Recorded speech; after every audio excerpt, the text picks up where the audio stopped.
President Ferdinand Marcos Jr. stresses that launching the drug war without resorting to violent means is possible, with the largest ever drug bust being conducted without anyone being killed or shot.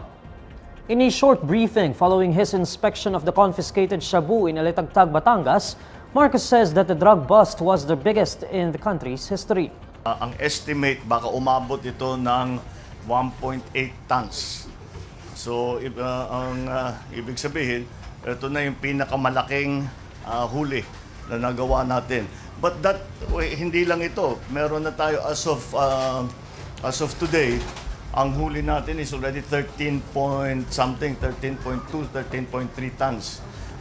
So patuloy talaga, marami talaga tayong nahuhuli. The president points out that no person was hurt nor died despite the incident being the largest ever drug bust. I would like also to point out that this is the biggest shipment of shabu na nahuli natin.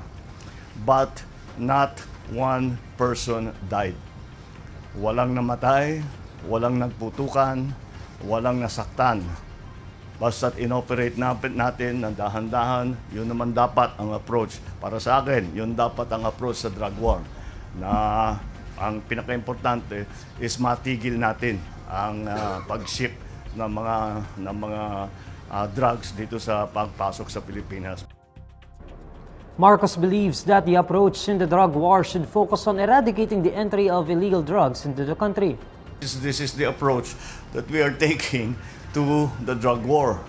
Ang ating ginagawa, we take apart, binabaklas natin yung mga sindikato, kahit sino man. Ang nakita natin may kasabwat dito sa drug trade.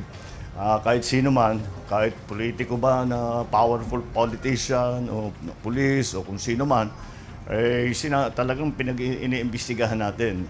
Initial reports from the police said that the shabu or crystal meth were found loaded into a passenger van which was flagged down at a checkpoint at Barangay Pinagkurusan in Batangas. President Marcos has maintained that the government will take a different view of the drug war.